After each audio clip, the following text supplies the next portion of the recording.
Hello guys, this is your friend Saiyan Paradox Audio Fanfic and we are back in new fanfic. What if Dragon Ball revealed Mr. Popo's lost daughter part 3? There exist such days in one's life that seem to be the pinnacle of suffering. When every single event manages, in some way, either to cause physical and or emotional pain or just act as a deterrence to any sort of thought that could raise one's spirits in any way, shape, or form. When even the universe itself seems to spite you and the drudgery of the day seeks to poison your soul and kill you from the inside out. Puddin was having just such a day.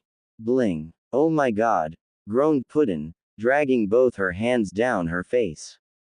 Bling. All the Kais, gods, and Kamis in the universe, please make them stop, she pleaded. Bling. AAARRRRGGGGGHHHH. She screamed out in frustration. The exclamation of pain was enough to momentarily throw her off her flight path. A bit of green flashed past her, revealing her error, and she maneuvered herself back on course. Zap. You missed another one, Puddin, came the sound of an annoyed Elder Kai. Puddin groaned and pushed a button on her scouter. Sorry about that, Elder Kai, she said. Got distracted. Bling. Well, you had better keep focused, recruit, or you'll have to start all over again. Bling. Please make this stop, Elder Kai, pleaded Puddin, feeling each bling reverberate in her very soul. I have been doing this for 3 hours. I need it to stop. Please, I am actually begging you here.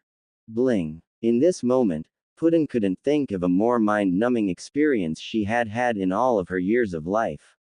As part of her remedial training, Elder Kai had thought it would be a grand idea to make sure Puddin was properly trained on all of her basics because he apparently didn't trust her with anything at all. So she had to display her understanding of basic flight capabilities to him. Bling. This had consisted of teleporting to a huge mountain range and flying through rings. Hundreds and hundreds of rings. And each of these rings played an annoying electronic chime as soon as she passed through them. And all of these chimes seemed to take up permanent residence in her brain. All she could hear were blings. Bling. Can we please move on to something else? Puddin pleaded. Sparring. Key blasts. Even just push-ups. I will do literally anything if you'll just let me stop this exercise. Bling. Puddin heard a grunt on the other end of her scouter. Fine, said Elder Kai. We can stop the flight exercise for the day. Oh my god, thank you, Puddin said with a deep sigh. She stopped herself in midair and curled herself into a ball. She let out a sound that was half moan and half growl as she began kneading her temples. Come back to me quickly, said Elder Kai. I'll get a time gate set up and we can move on to another training exercise. Then the communication channel clicked off. It's okay, Puddin whispered to herself. It's okay, Puddin. Just a little more remedial training. You can do this. Once you get through this, you'll be back on missions and you can get your life back on track. After blowing out another breath, Puddin turned herself in the air and flew in the direction of where Elder Kai had been relaxing while she was enduring this torture. I've got this, Puddin said with a smile. I want to die, Puddin moaned, her face buried in her hands.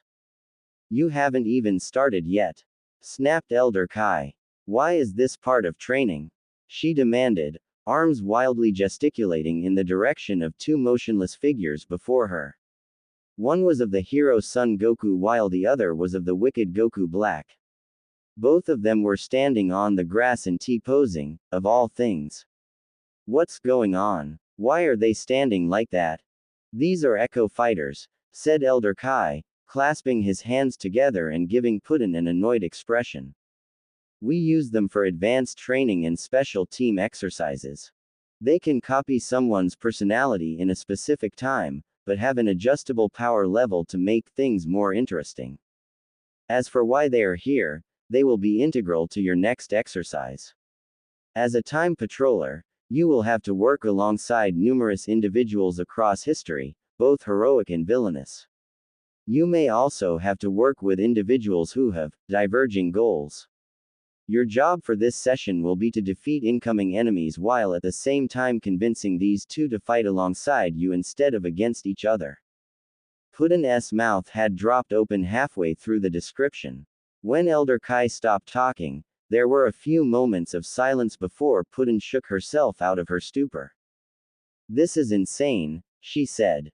Hey, laughed Elder Kai. Probably. Better get to it, recruit. He plopped himself down on a rock and pulled a TV remote out of his pocket before hitting a button on it. The two Echo fighters shuddered for a moment before their eyes snapped open and their posture became more natural. Hi, the Goku drone said excitedly. My name's Goku. What's yours? Puddin stared at the not Goku for a few moments before she groaned and massaged her forehead.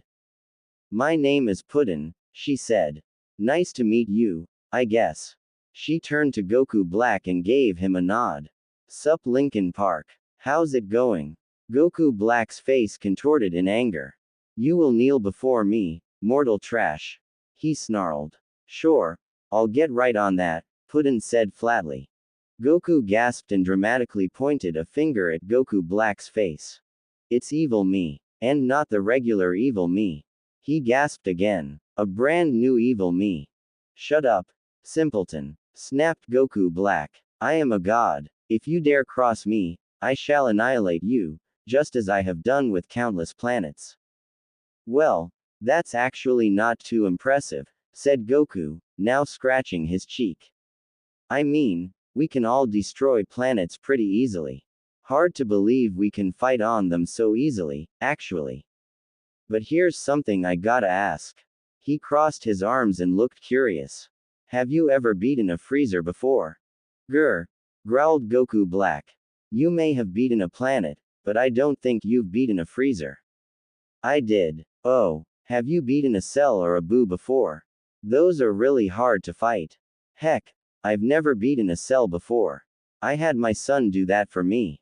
I've had enough of your ramblings. Goku Black snapped before lunging toward Goku with the intent of ripping him limb from limb. However, he didn't make it close enough. Puddin had placed herself between the identical pair and grabbed them by their ridiculous hairdos. Just as the pair of them were about to protest, she yanked hard on her two captives. There was a reverberating crack as two Saiyan skulls slammed into each other at high speed. Both Echo fighters let out cries of pain and held their reddening foreheads. Puddin glared at the both of them and crossed her arms, ignoring the sound of Elder Kai chuckling in the background. Listen up, dumb dums, she said, baring her needle-sharp teeth. I don't care about anything you might have going on. Until I say otherwise, the both of you are working for me. If you don't do what I say or if you start fighting each other, I'll suplex you right into the ground. Are we clear? I'm okay with that as long as we get to spar at the end, said Goku, giving Puddin an innocent, or brainless, smile. Goku Black only made a few grumbling noises, but Puddin decided to take that as both an agreement and an apology to a superior power. Good to hear, she said with a nod. Now both of you follow me. She lifted off from the ground and took to the sky with the two Gokus trailing behind her. Much like the exercise before it, this one was taking place in one of Chronoa's time arenas. They were particular locations that were saved and stored in and around Conton City. Time patrollers could hop in and out of them whenever they wanted to spar, hang out, or do training exercises. This exercise was in an archipelago of islands, each with green grass, rocky hills, and swaying palm trees. It was a good open area for a battle, and Puddin was sure she was about to get one.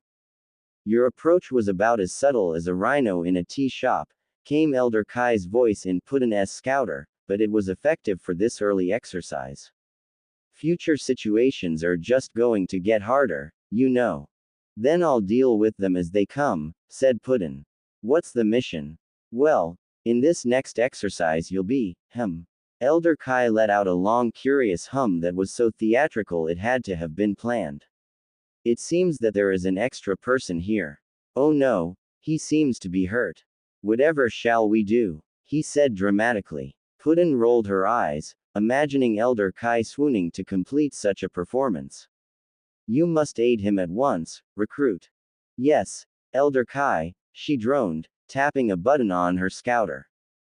After a few beeps from the little machine, the HUD lit up to point in the direction of the unrecognized power level.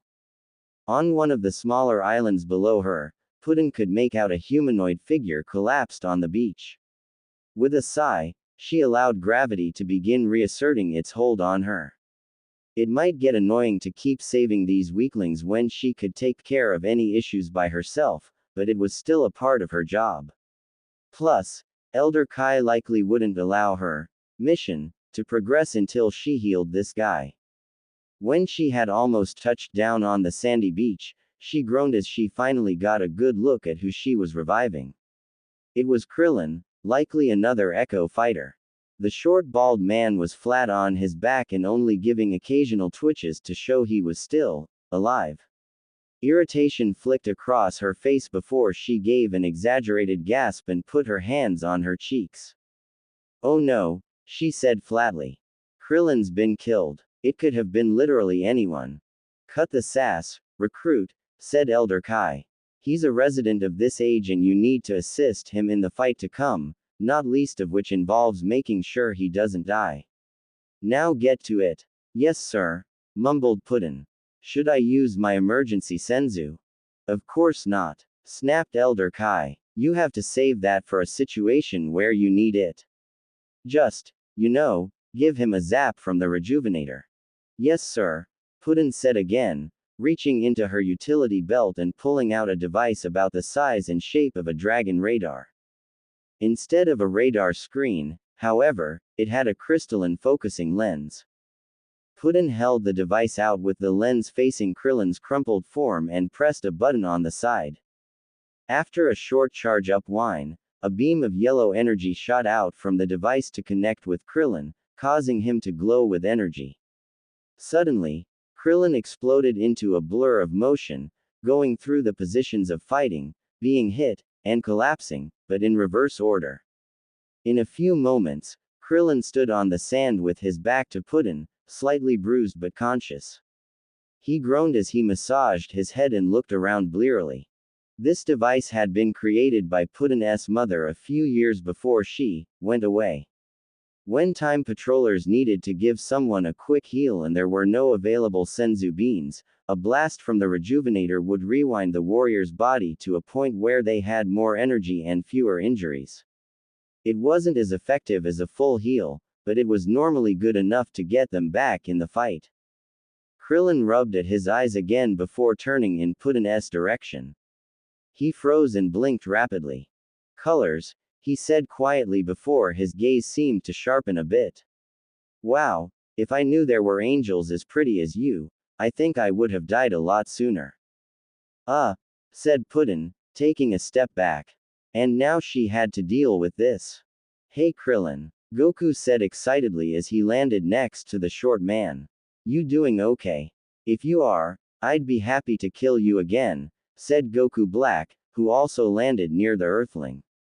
It would be a favor to the world and to yourself. Oh hey Goku, said Krillin. Man, I really must have took a knock to the head. 'Cause there's two of you. And one of you looks really angry. You dare think I'm the same as this Saiyan trash? Roared Goku Black. Arg, I'll happily destroy every single atom of your pathetic form for such an insult. Sorry, Dark me, but I won't just stand here and let you beat up my friend, said Goku, moving himself between Goku Black and Krillin. Oh, that's right, I forgot, said Goku Black, now sporting a snake-like smile. You only do that when your son is the one fighting, don't you? Okay, now I'm definitely going to deck me in the schnoz. Responded Goku, putting up his fists. Come at me, mortal. If you think you even can. Roared Goku Black. Puddin rolled her eyes before stretching her arms toward them and yanking on their ears. Both of the ferocious fighters immediately started crying in pain as their heads were forced to follow where she dragged them. This is your second warning, she said, glaring at the both of them. I want you two to knock it off and do what I say. If I have to remind you a third time, I'm going to be very pissed. Got it. Got it, they both said. She nodded and released the two identical idiots, letting them rub at their abused ears. Wow, said Krillin, staring at Puddin with wonder. Puddin just turned away and pressed a button on her scouter. So, what's the next exercise, Elder Kai? She asked. Well, I think your opponents should be arriving any second now, recruit. A series of notifications suddenly pinged on Puddin's scouter, informing her that a large group of new signals had appeared. As the signals drew in closer, Puddin's jaw dropped yet again. You have seriously got to be shitting me, she muttered. It was Saibaman, of all things. A veritable army of shrunken green gremlins landed all around Puddin and her drones, all of them chattering and shrieking like demonic monkeys. They gazed at the four of them with burning red eyes that held nothing except for malice. Why the hell do you have me fighting Saibaman? Puddin shouted into her scouter. These are garbage enemies. We use them to train kids. Says the girl who's not even 2 years old, sassed Elder Kai. You know what I mean. Puddin snapped. Saibaman are so not worth my time. Behind her, a particularly brave Saibaman leapt at her from the top of a boulder, its claws extended and its teeth bared. It came closer and closer to her unprotected back, thinking of nothing more than sinking its fangs into her throat. Before it could, though, Puddin moved. She gave barely a quarter turn toward her left shoulder and there was a faint pop as she brought her fist up. It was the sound of millions of air molecules desperately trying to get out of the way. The back of her hand made brief contact with the side of the Saibaman's skull, transferring an amount of kinetic force that was usually measured in megatons. The opposite half of the creature's head exploded outward while its red eyes burst in their sockets. The force reached the rest of the Saibaman's body a split second later, almost bending the creature over double at the spine. Its corpse flopped to the sand below, where the innocent waves lapped at it and carried away its alien green blood. See, said Puddin, not even pausing her conversation. Garbage. Enemy. Give me something to fight that might actually help me improve. Saibaman are the traditional practice enemy for such training exercises, explained Elder Kai, sounding thoroughly unintimidated. That goes for both basic training and remedial training. Unless you want to be on probation for the rest of eternity, you'd best get to it. With that, the scouter clicked off. Puddin stood there silently staring into the far distance before she gave a loud groan. I swear I will find a way to kill that geezer, she muttered. She looked at the 3 Echo fighters and jerked her head toward the Saibaman horde. Well, what are you waiting for? Have at 'em. The Saibaman took that statement as their own signal to attack, all of them letting out a collective shriek and lunging at the 4 warriors. Goku, Goku Black, and Krillin all rushed to meet their opponents, with Krillin only giving a few whimpers of worry. Puddin focused on the Saibaman closest to her and set about her own chore. Punch, squish, kick, squish, scratch, squish, squish, squish, squish, squish. Eventually, Puddin's thoughts became utterly lost in a haze of absolute boredom. Her movements were thoughtless, mechanical. She merely needed to tap these little monsters to destroy them. With such little engagement in her outside world, Puddin's thoughts turned inward. Why is this even happening to me? I studied hard. I trained harder. Did they really need to start me from square one? To treat me like some useless kid? As she used her thumb and forefinger to snap a Saibaman's neck, she sighed. I won't mess up again if they give me another chance. I'm super powerful. I can handle anything they throw at me. I just wish that would give me some training that wasn't so stupid. Hey, Rainbow Angel, Krillin said, looking over his shoulder at her. You're doing really great. If I live through this, wanna go get some coffee afterwards? Or maybe some fro-yo? No fair, Krillin, whined Goku, blasting a group of Saibaman with a Kamehameha. I wanted to spar with her after this was done. She seems really strong. Silence. Both of you, roared Goku Black, who was currently carpet bombing every Saibaman he could see. Having to lower myself to fighting such insects is already an embarrassment, but listening to you filthy mortals prattle on and on is too much to bear. Come on, evil me. Don't be like that. If you don't have something nice to say, don't say anything. I'll make certain that you never again say anything if you speak up again. Snapped Black. I don't care what the Gray One says. The Gray One can hear you, asshole, Puddin called out as she idly ripped a Saibaman in half and used the bottom half to club a second one over the head. Don't you talk about her like that, yelled Krillin, shaking his fist at the dark mirror of his friend. If you don't knock it off, I'm gonna. Suddenly, Goku Black stood right in front of Krillin, a sickening sneer on his face as he looked down his nose at the short earthling. You're going to what, mortal? He asked. Whimpered Krillin, beginning to tremble. Puddin groaned before moving behind Goku Black and wrapping her arms around his midsection. The Mad Kai didn't even have a chance to voice his displeasure at this before Puddin hauled him back, suplexing him headfirst into the sandy beach. Goku Black was buried up to his waist, his feet kicking uselessly in the air as he tried to comprehend what had just happened. Puddin released him and stood up, dusting the sand off her pants. A quick look around told her that there were no more Saibaman attacking them.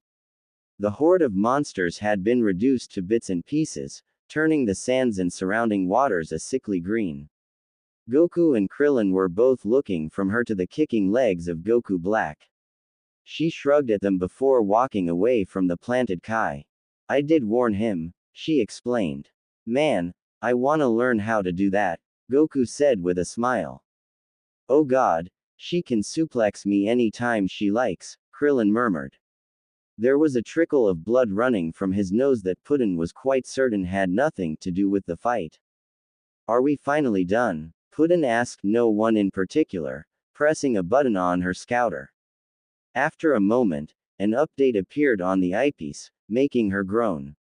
Looks like we missed one, she said. My scouter is telling me it should be right around. A final Saibaman suddenly burst from the sand right in front of Puddin and lunged forward, locking its arms and legs around her torso.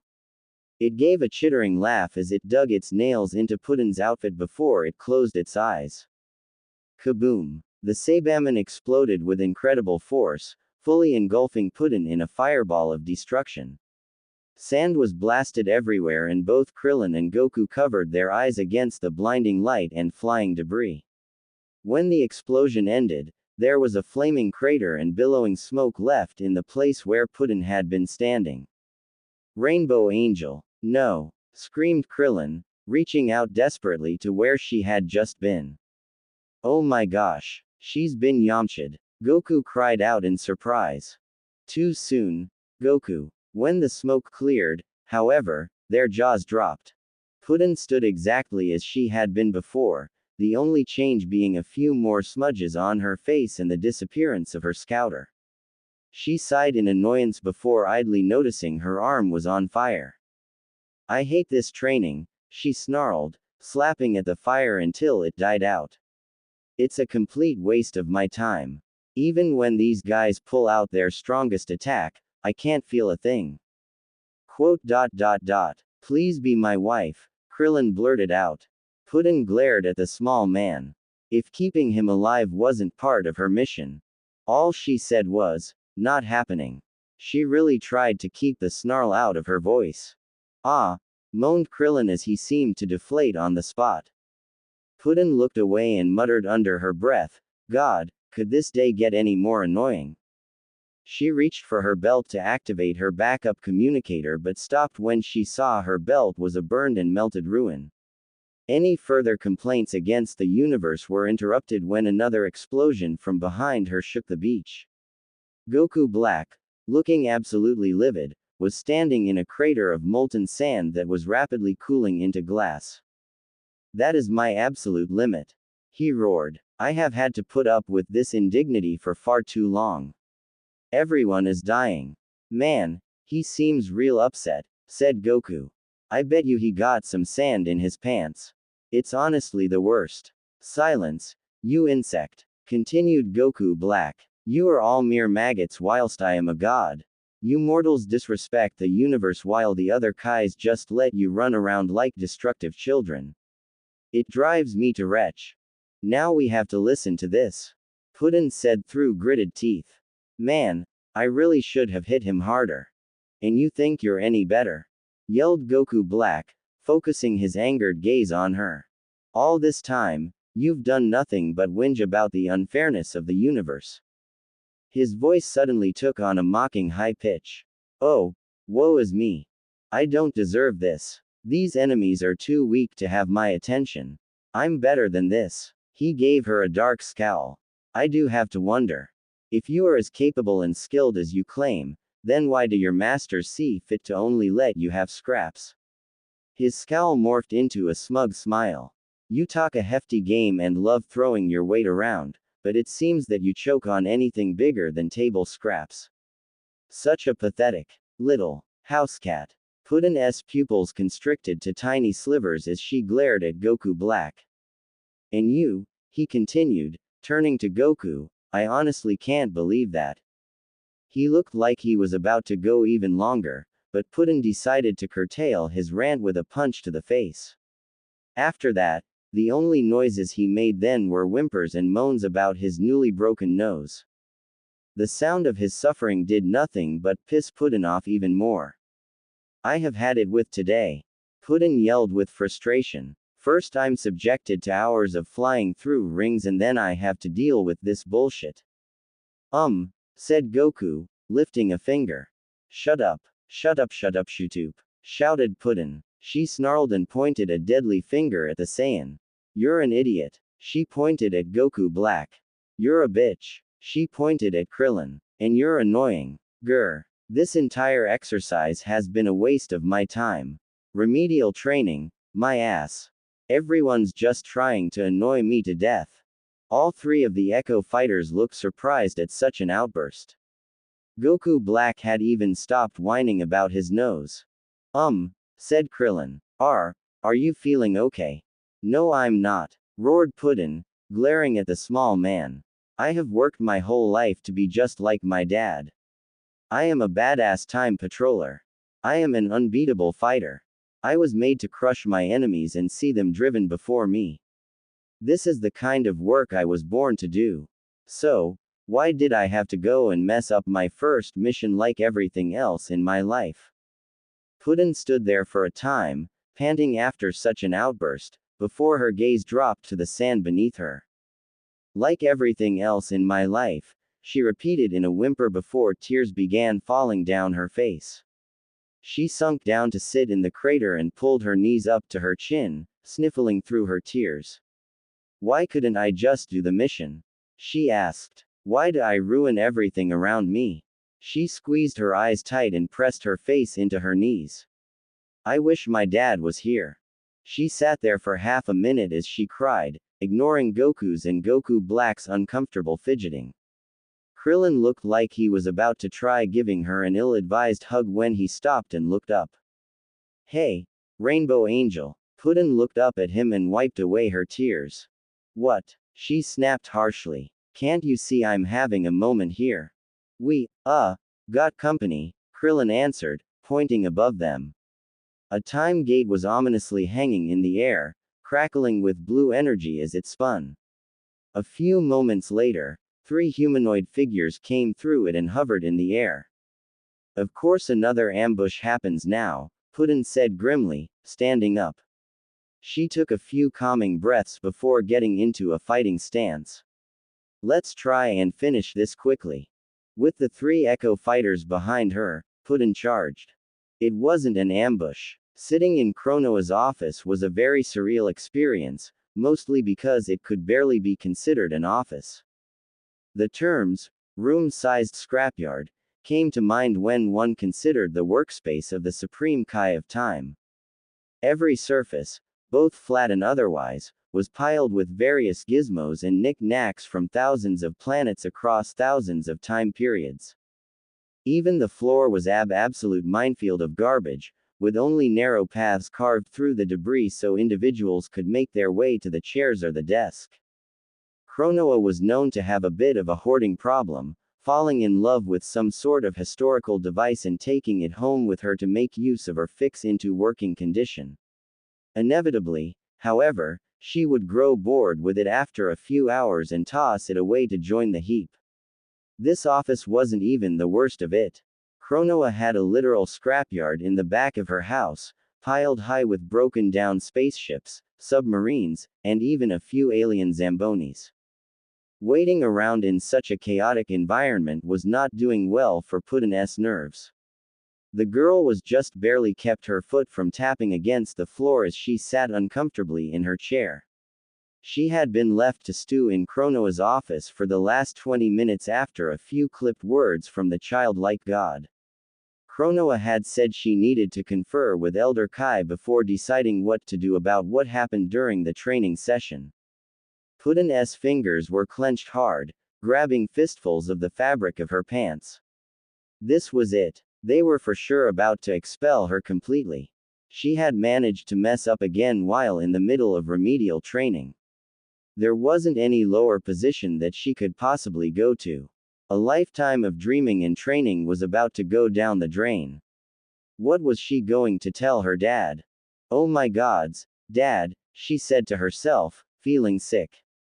Dumplin had been on a long-term assignment for the past week and a half. He had left before she received her results of the Time Patroller exam, but had had enough time to commission this suit for her to celebrate her advancement. Now he was going to come home only to learn that she had managed to fail out of the Time Patrollers completely. She would be nothing but a failure. She felt like bile was crawling up her throat. She really was going to be sick.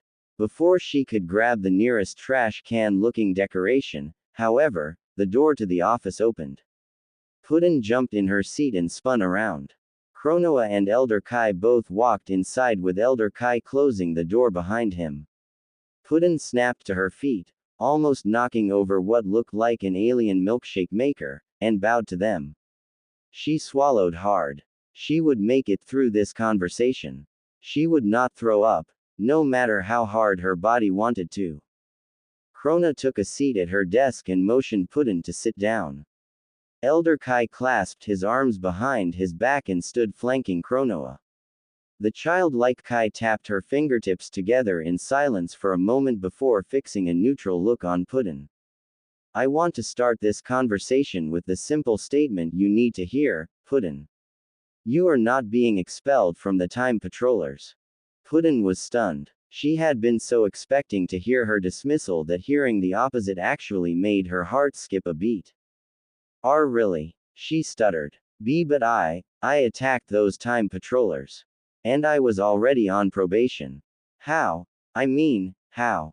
I think there are enough unusual conditions to consider this to be extenuating circumstances, said Kronoa, crossing her arms on the desk.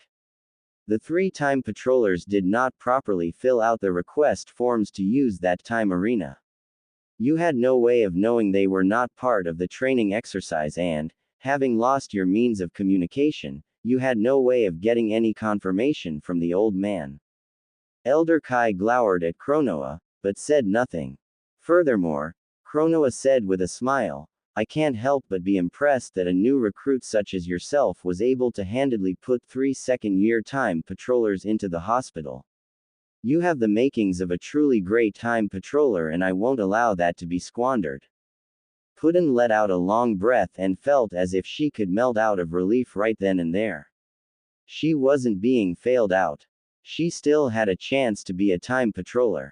Now, normally I'd put you back on remedial training, but a new situation has come up, said Kronoa. Puddin snapped up straight in her chair. What's going on? She asked. Over the course of the day, Elder Kai began to explain, we've seen a huge uptick in time warps throughout history. So much so that every available Time Patroller has been sent out on assignment. And I do mean every Time Patroller. Things had been holding pretty constant, Kronoa continued, but then we got a new time warp. She reached behind her back and pulled out a time scroll, radiating with dark purple mist. Puddin leaned forward as Chronoa rolled out the scroll. The surface of the scroll showed the battle between the Z fighters and the invading Saiyans. Even considering canon events, things seemed to be going especially poorly for the heroes. Not the least of which being that both Vegeta and Nappa had taken their great ape forms. That looks horrible, said Puddin before meeting Chronoa's eyes. Who are you going to send? Instead of answering, Chronoa rolled up the time scroll and held it out to Puddin. She felt a thrill of excitement in her chest but stamped it down a moment later. Me. But I'm still on probation, she protested. This is not how I would handle things normally, said Chronoa, but unless we want to gather the Dragon Balls and wish for a whole new crop of fighters, you are literally our last hope. Since you are still on probation, however, Elder Kai added, I will be coming along to supervise and grade your performance. If you show good judgment and competent skill on a series of missions, you will be taken off of probation. Understood, recruit. Puddin felt like crying, finally being able to see the light at the end of the tunnel. She swallowed any tears, however, and nodded to the two gods. Understood, she said, taking the offered time scroll. Make sure you get replacement equipment before you leave, said Chronoa. Puddin nodded and stood to make for the door. Just as she was reaching for the handle, she heard a call of, Puddin, from behind her. This is your second chance, said Chronoa. Don't waste it, patroller. Puddin drew herself up straight and bowed to Chronoa. I promise I'll accomplish my mission, ma'am. You can count on it. With that, Puddin left the office, time scroll in hand and Elder Kai close behind. Despite the seriousness of the situation, Puddin had a determined smile on her face. It was time to get things back on track.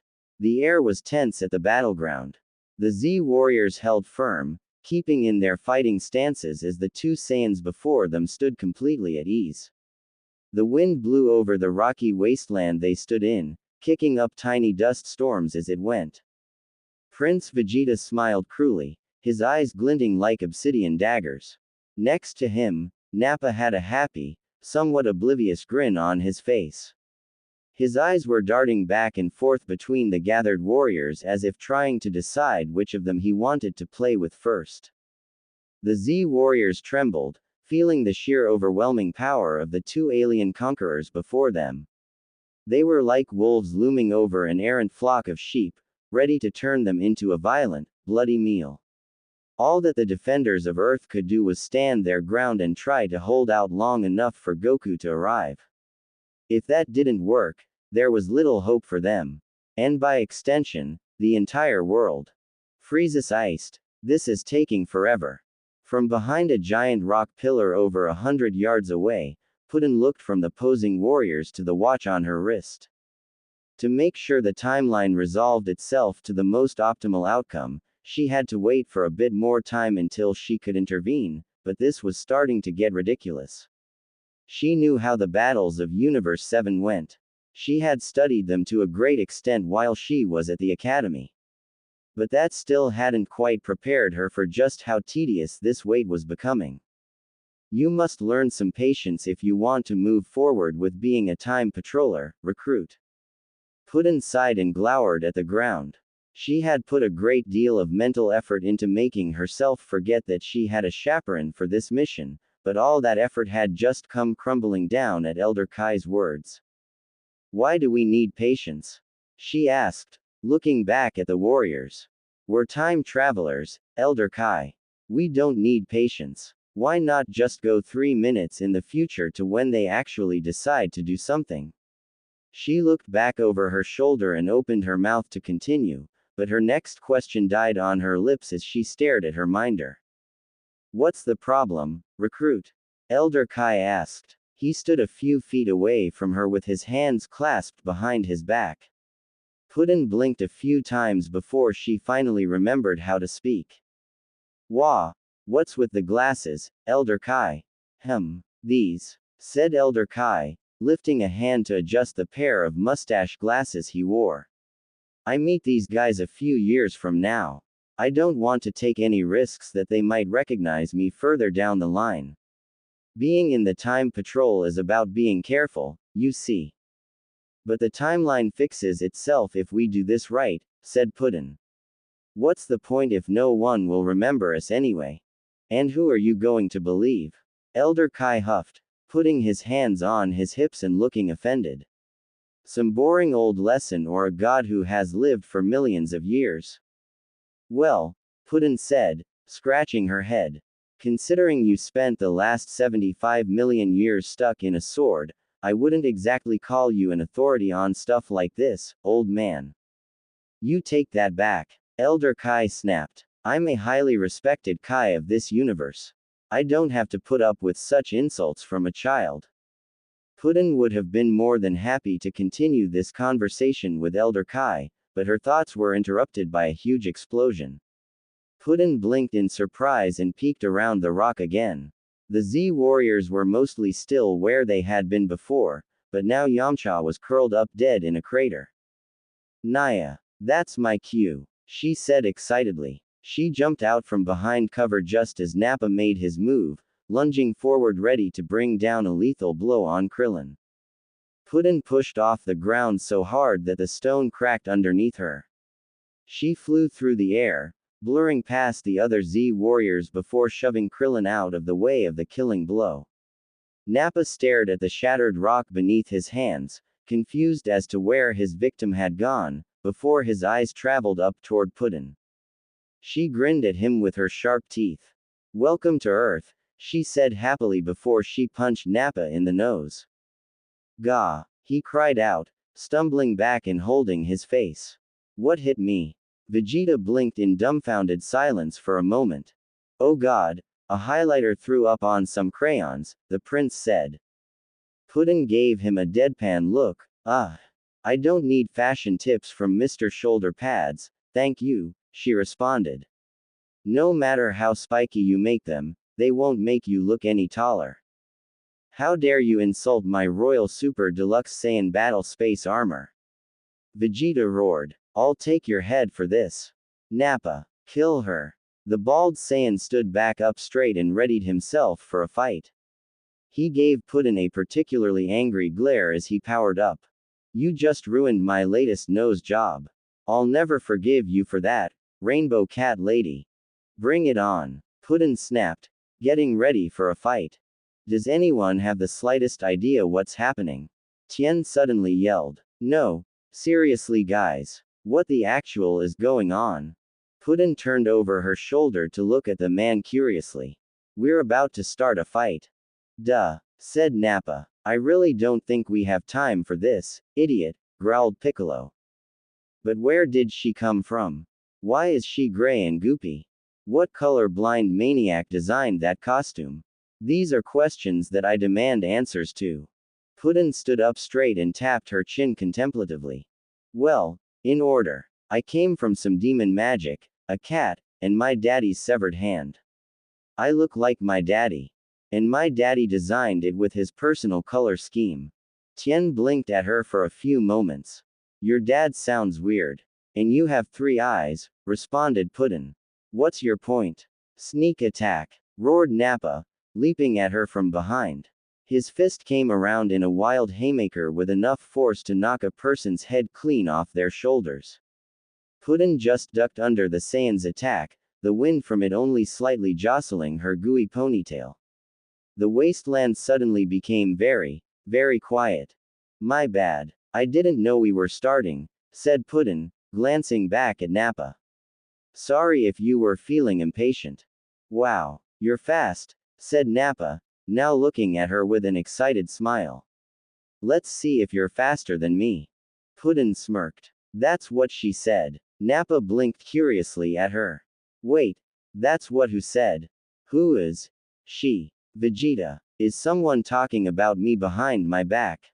Vegeta was rubbing his temples with his eyes squeezed shut, looking like he was trying to teleport to a faraway land through sheer force of will. Nappa, I'm sure that there are countless millions that talk and laugh about you behind your back, but I have never cared and I'm not about to start now.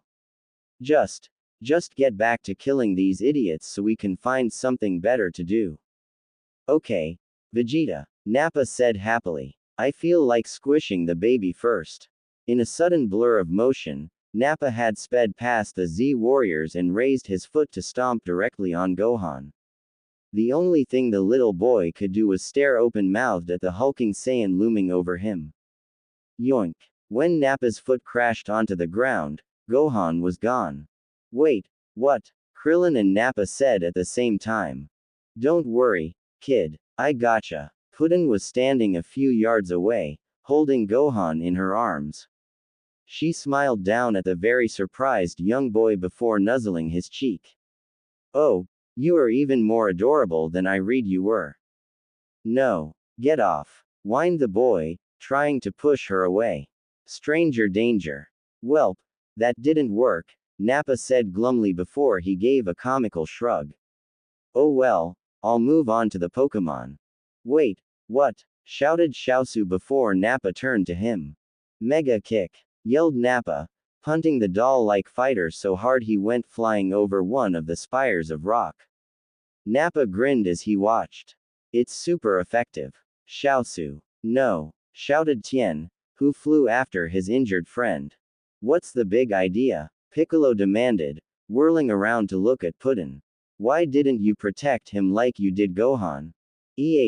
Puddin said with a shrug. He'll be fine. No, he won't, protested Gohan. If someone takes a hit with that much kinetic force behind it, it could lead to fracturing of the ribcage, causing incredible pain at best and, at worst, creating bone fragments that can puncture vital organs and near RRRDDD, yelled Piccolo, Nappa, and Vegeta all at the same time. It was actually kind of surreal. Gohan pouted while Puddin smiled and patted his head. Look on the bright side. You're still cute. Please don't patronize me, ma'am, Gohan said with a sigh. Puddin would have happily spent all day doting on tiny child Gohan, but unfortunately, there was still a fight going on. Piccolo had seized the opportunity now that Nappa was distracted to hit him with a snap kick to the back of his head. It flung the Saiyan warrior forward a few steps, but not much more than that. That wasn't very nice, said Nappa, looking over his shoulder to glare at Piccolo. Didn't your mom tell you it's rude to hit people in the back? Nope. He never had a mom, Puddin explained while Piccolo just stood there trembling. Then you have my condolences, yelled Nappa as he sent a vicious uppercut into Piccolo's gut. The Namekian was sent flying into the air, but Puddin caught him before he could go very far. She hovered there in the air, with Gohan clutched in one arm and a groaning Piccolo in the other, and glared down at Nappa. Don't you talk to me, my precious little half-Saiyan baby, or my grumpy big green baby ever again. Okay, grumbled Nappa. Wait, what about the rest of us? Asked Krillin. Tien and Xiaosu landed behind him, Xiaosu, in particular, looking a bit worse for wear. Oh right, forgot about you, said Puddin. Yeah, Nappa said with a smile as he cracked his knuckles and advanced on the other Z warriors. Let's talk. Nappa was rearing an arm back for his next attack when Puddin suddenly realized she had made an error. Krillin was one of the people who needed to survive. Piccolo wasn't. She rolled her eyes, but this was okay. She just needed to get a little more involved. She spun in the air and flung her leg out in a wide roundhouse kick. As she came around, her leg stretched out to ridiculous proportions. With a sound like a cracking whip, Puddin's extended leg wrapped tight around Nappa's wrist. Huh, said the Saiyan brute. What's wrong with your leg? Asked a frightened Gohan. Kid, I've got legs for days, said Puddin. Legs for days. Legs for days. Naya. Suddenly, Puddin spun like a tornado. Her leg pulled taut and Nappa was yanked off the ground with a scream. Puddin spun and spun and spun, smashing Nappa through boulders and rock pillars or scraping him against the ground. She heard a shout of protest come through her scouter as she pinged Nappa off a boulder. What you're doing, recruit? You almost took me out with that. Elder Kai yelled. If only Puddin could be so lucky. Deciding against antagonizing the elderly god, Puddin just jerked her leg straight up, lifting the still screaming Nappa way up into the air, before swinging him straight down into the ground. He impacted with a loud boom as he cracked through the stony ground and sank almost down almost half a foot. She bit her lip in concentration as she carefully unwound her leg from Nappa's wrist and retracted it back to her. She shook her foot a bit to get rid of the numbness.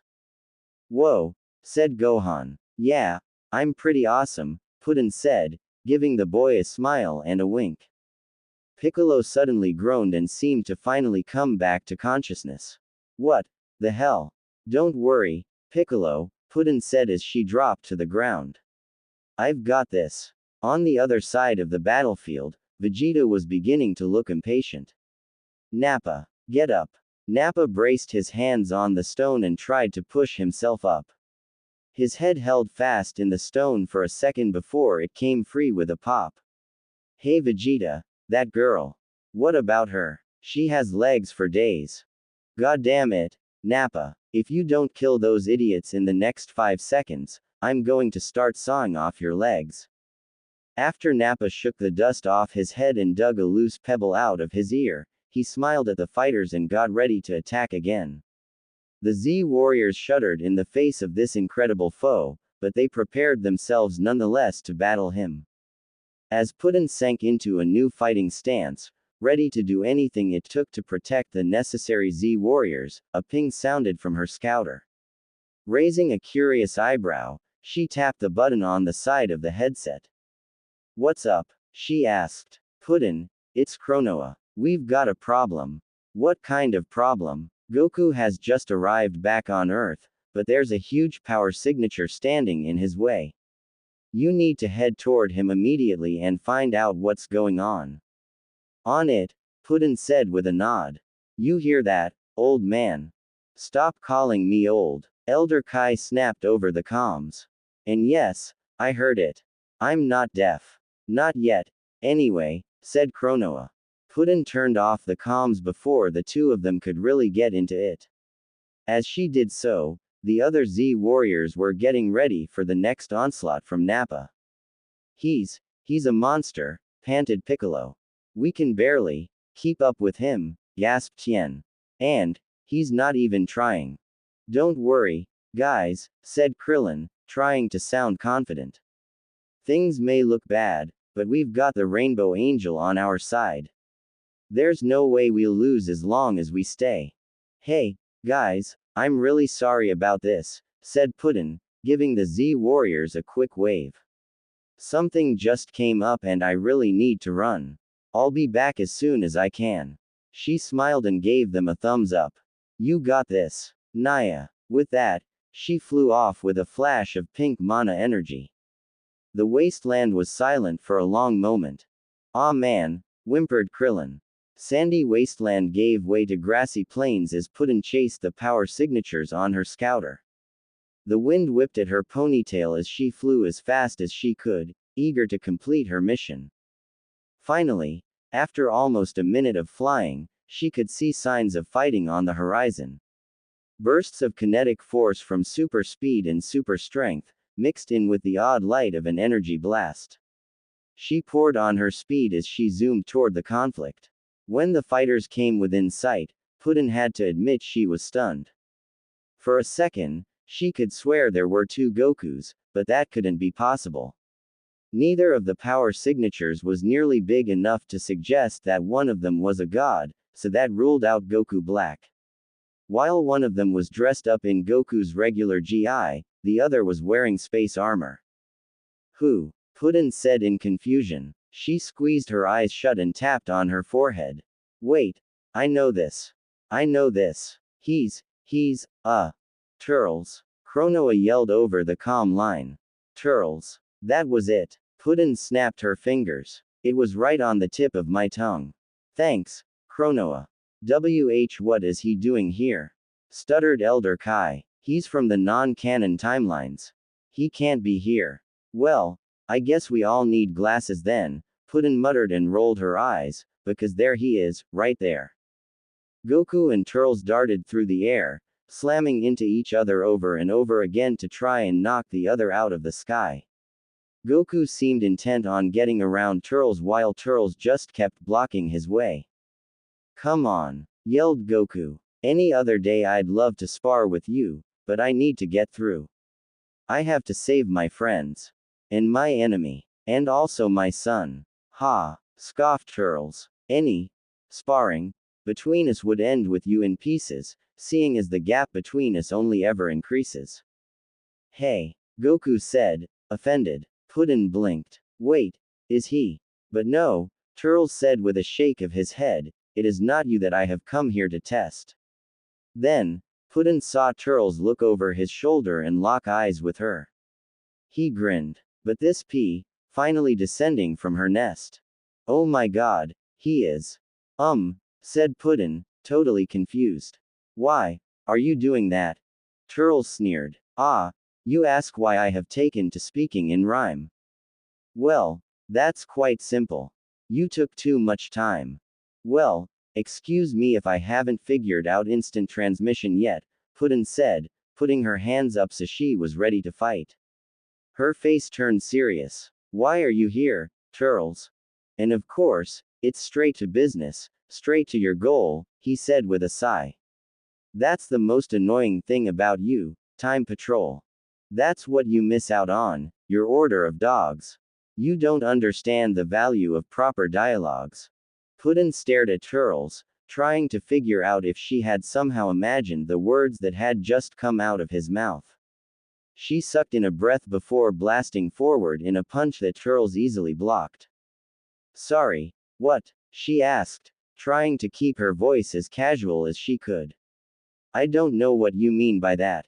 Puddin, you need not play dumb on my account," Turles said as they continued to exchange blow after blow. "My employer has mentioned you a considerable amount." "Okay. Seriously, how are you talking like that?"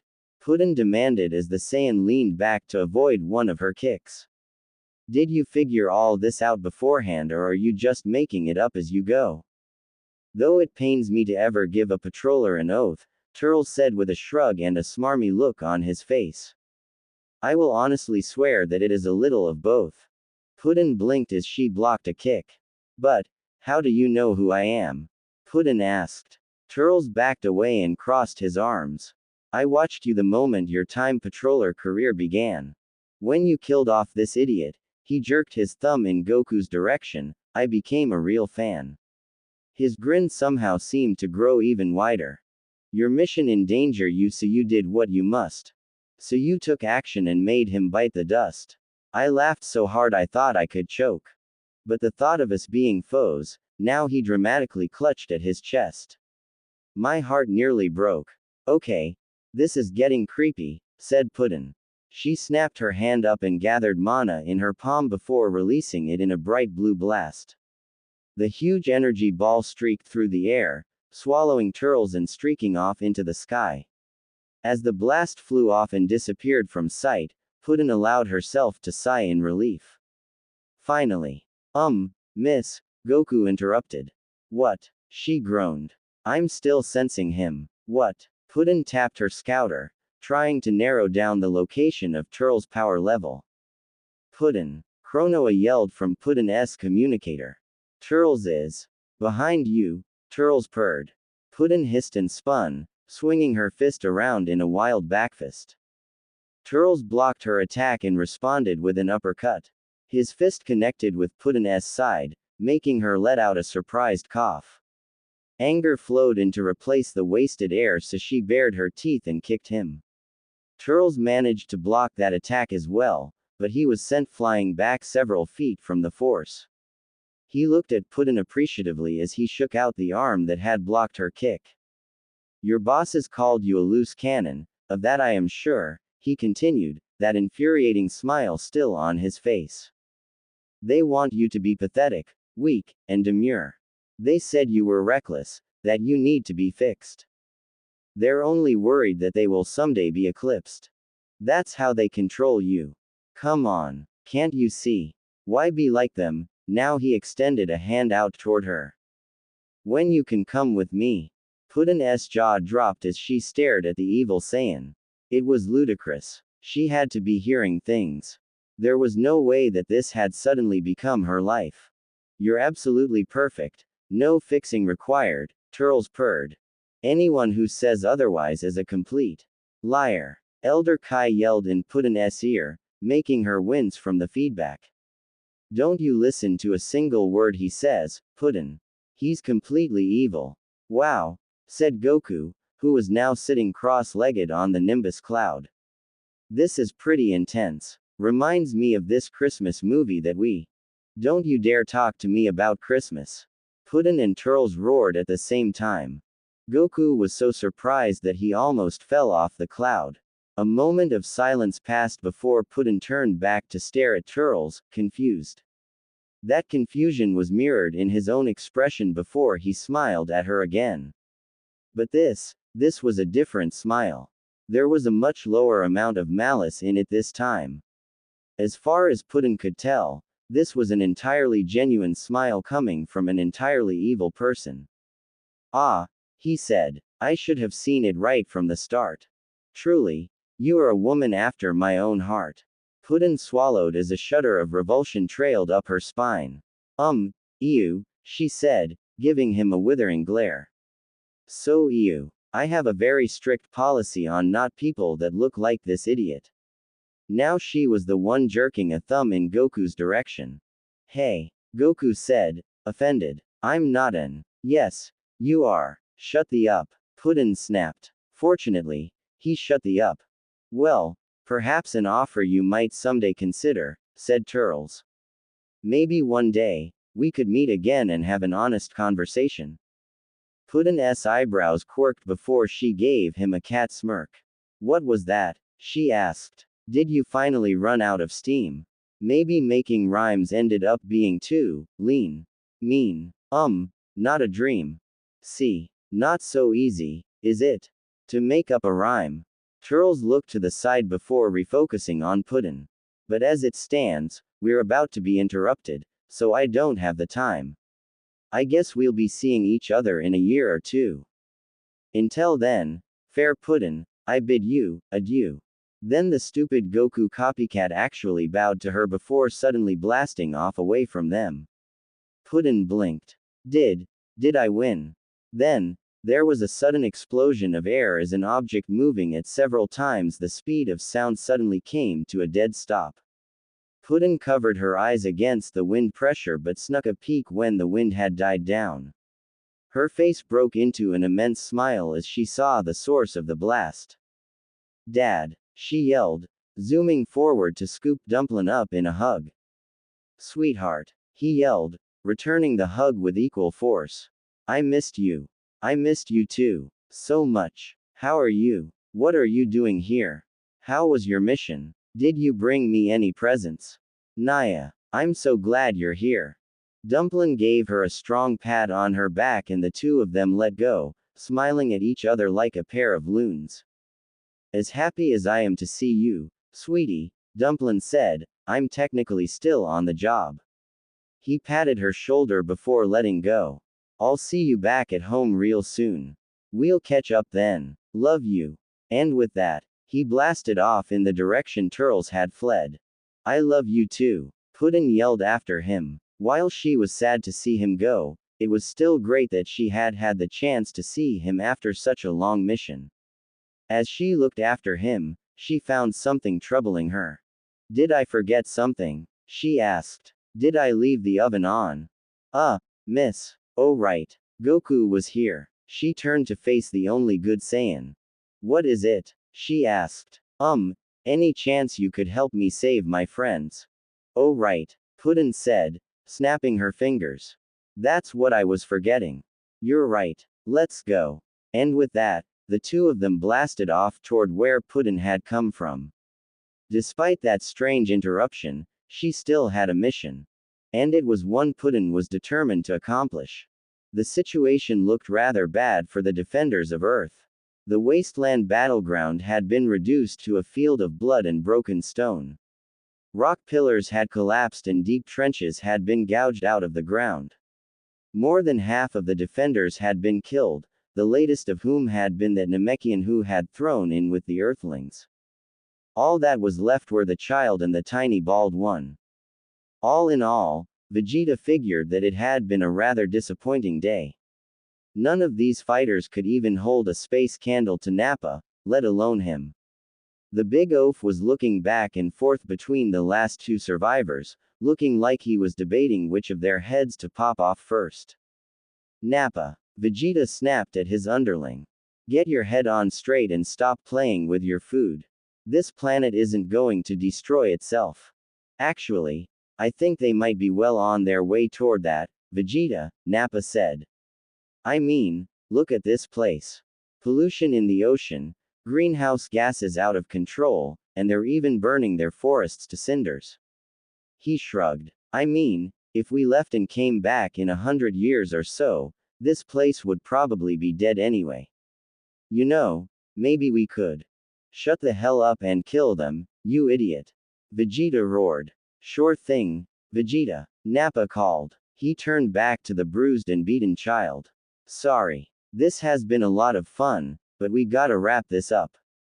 Vegeta hasn't eaten yet today and he gets into a Super Saiyan tantrum when he's hangry. Hope you had as much fun as I did. I, really, didn't, grunted Gohan. Well, at least I had fun, Nappa said with a grin. He suddenly flared with ki energy and pulled back his arm, charging up for a huge energy attack. Bye kid. See you around. Crap baskets, moaned Gohan. Rah! Roared Nappa, releasing the blast directly at Gohan. The boy shut his eyes in preparation. Then something unbelievable happened. The blast somehow broke. It shot off upward, left, and right, almost like water from a fire hose being blasted at an unyielding boulder. Vegeta watched with wide eyes as Nappa gave a curious grunt and released the flow of ki. As the energy died down, he could finally see what had stopped the blast. What? Nappa gasped in shock. That colorful goo girl stood right in front of him, her arms crossed and with a hard expression on her face. She stared him dead in the eye as she tapped a finger against her bicep, the soft sounds it made still seeming to echo across the wasteland. Vegeta stared. That shouldn't be possible. He'd seen Nappa use blasts like that to turn continents into vacant lots. How could she still be standing? He hurriedly affixed the scouter to his ear and clicked the button to bring up her power level. After a second, he was confused that nothing was happening yet. Was this thing defective? Damn it, he grunted. I forgot I turned it off. All of you just stay right where you are. As he clicked the power button, Nappa glanced back at him. Vegeta, Nappa said, sounding nervous. I'm not sure this girl has blinked since she got here. Also, I think I can see the heat death of the universe reflected in her eyes. Can you tag in? Goddammit, Nappa, shut up. Vegeta snapped as the startup logos appeared on the scouter eyepiece. You're just seeing the reflection of your ugly mug. Calm down. After the third company logo flashed over the eyepiece, the scouter finally reached the main menu. Vegeta, Nappa said. This girl is showing a lot of teeth. Just be quiet, Nappa, said Vegeta as he focused the scouter on the goo girl. He pressed the button and the device scanned her power levels. The scouter beeped for a second before a new text box popped up. Vegeta stared at the text, completely dumbfounded. He blinked, but the number didn't change. Then he threw his head back and laughed. Ah ha ha ha. This pile of goo has a power level of 0. 0. Nappa cried, staring at Vegeta. That can't be possible, can it? Vegeta continued to laugh, both at the absurdity of the situation and at the stupid look on Nappa's face. Every being in the galaxy had a power level of at least 1, but this planet had somehow managed to beat the odds and become even more pathetic. Oh my god, Nappa, Vegeta said, shaking his head. You almost had me going with that laser blast, but I think it's time to stop with the games. Go ahead and kill her now. Said Nappa, staring at the goo girl with an unnerved expression. You can try, said the goo girl, who still hadn't blinked, but you will fail. Vegeta saw a flash of orange enter the battlefield and he grinned as the man they had come for finally revealed himself. Well, said the prince. Looks like you've finally decided to show up, Kakarot. And here I thought we'd need to spend a few hours slaughtering people to get your attention. The low-class weakling had the absolute gall to turn his back on Vegeta and give his attention to the child and the dwarf. Vegeta was opening his mouth to yell at Kakarot when the whole wasteland was suddenly rocked by a deafening explosion. Whipping his head around, shattered boulders littered the ground and clouds of dust hung in the air in a straight line of destruction. In the distance, Vegeta heard a sing-song voice say, Nappa. Oh, Nappa, Puddin wants to play eh? Vegeta wondered that the goo girl should sound so confident after Nappa had unleashed such an attack. However, he did not have much time to dwell on that odd fact before Kakarot leapt away from his pitiful friends and stood on a spire. You killed my friends, said Kakarot, and I know I should beat you up for that, but you can make a choice. The man suddenly gained an expression of sickening self-righteousness. If you apologize now and promise to leave, I'll let you go and we can stop this meaningless bloodshed. You, let me go, Vegeta said with a sneer. I think Nappa could learn a thing or two about decent jokes from you. That was actually pretty funny.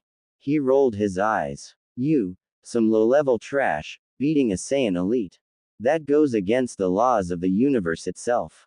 In that case, said Kakarot, going into a low fighting stance, looks like I'll just have to kick you right off our planet. Vegeta followed suit and got ready for battle. A dark aura rose from his limbs and his eyes gave a red shine. He always felt amazing before getting to kill someone, but today he felt extra amazing. Super amazing, even. Oh, you won't be holding onto that bravado for long, Kakarot. Vegeta cackled. I'm pretty sure you won't last 5 minutes. When they charged at each other, everything devolved into a storm of punches and kicks. They dodged around the wasteland, blasting through the air and shooting off blasts of destructive energy in an attempt to overcome one another. The pitched battle seemed to go on for hours, but in reality, it lasted less than 4 minutes. Thus, the battle came to its inevitable conclusion, with Vegeta standing proudly and the low-level trash barely conscious. Kakarot was dangling limply, the fight completely leaving his limbs as Vegeta held him up by the collar of his shirt. Ah ha ha ha ha, cackled Vegeta, an impossibly wide smile on his face. This is all you can give me? You had me thinking you would at least be a minor workout. Kakarot cracked open one eye and looked like he was trying to say something, but the only sound he made were pain-filled gasps. Ah, you seem upset, Kakarot. Don't worry, though, I'll make sure you live long enough to watch this planet be destroyed before you can die. Vegeta laughed once more, letting the sound of his rightful victory echo throughout the land. Seriously, Vegeta stopped laughing and turned around with a glare. Who would dare interrupt the victory celebration of the Saiyan Prince?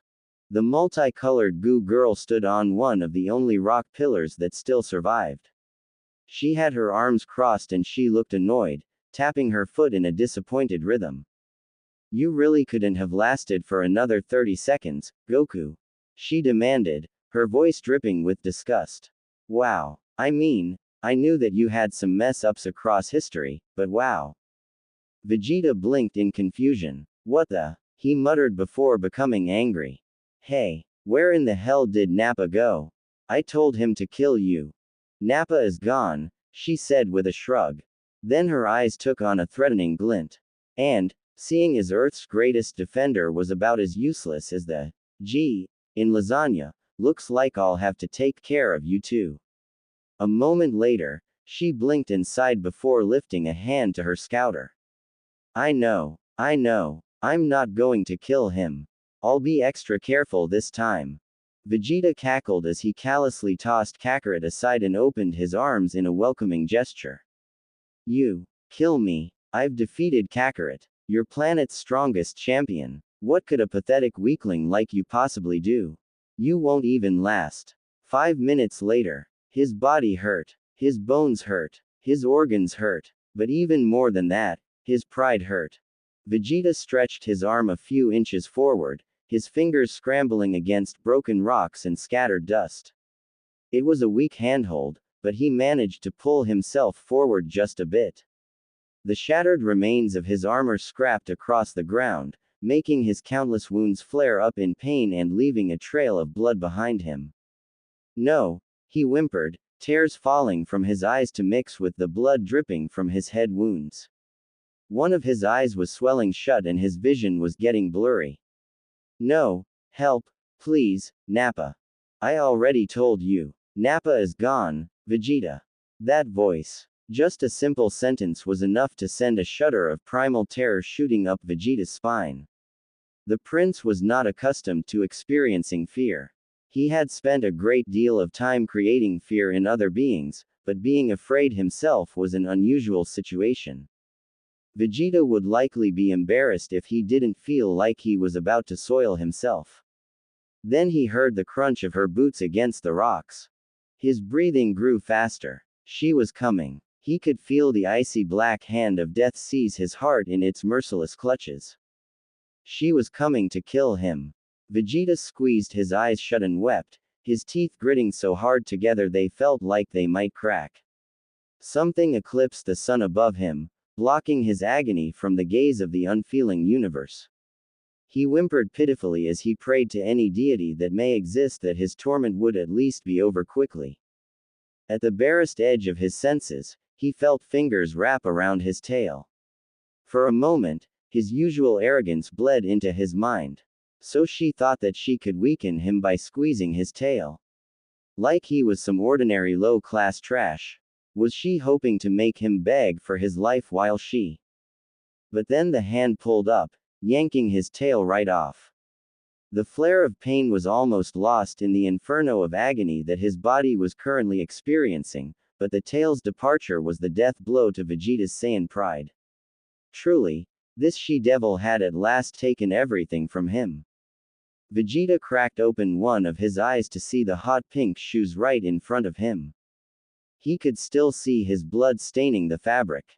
Maybe she wanted to spend some time kicking him, as a way to make the dye job more permanent. Then a hand grabbed him by the single remaining shoulder strap of his armor and turned him over onto his back. Of course, he should have known. This monster would not be satisfied with anything less than watching the light leave his eyes. It made sense, and it is definitely what Vegeta would do if he were in her position. There was no better way to savor a kill after completely destroying your enemy in every conceivable way.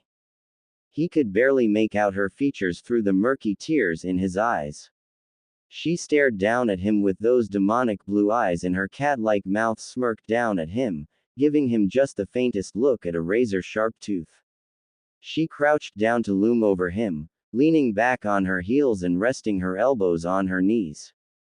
I bet you're feeling really silly for coming here in the first place, aren't ya?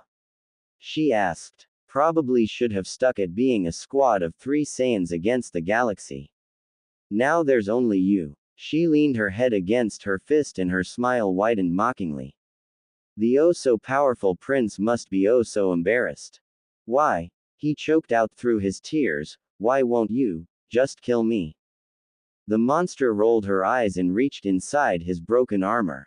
Ah, so she wanted to disembowel him by hand. That was a nice touch. The mark of an expert. Vegeta himself was quite fond of it. Only this creature didn't begin pulling out his organs one by one. Instead, she pulled out the controller for his space pod. After a few button presses, she carelessly tossed the device away and went back to smiling at him. Turn that frown upside down, Princey. Because guess what? You're not dying today. Because, well, let's be honest. She leaned closer and gave him a smile filled with fangs. You're not even worth it. Vegeta stared up at her, absolutely stunned. He was so confused at this sudden change from what he had been expecting that he barely noticed his space pod drift down to land a few meters away. She laughed lightly to herself before grabbing Vegeta by one of his shattered legs and dragging him toward the pod. Here's your Uber, Your Highness, she said in a cheery voice as she bodily picked him up and dumped him into the seat. He'll make sure you get home safely. Make sure you don't get too much blood on the seat, don't throw up on the floor, and most of all, she leaned toward his face, her eyes flashing dangerously. Remember this the next time you think about dropping by Earth again. Okay.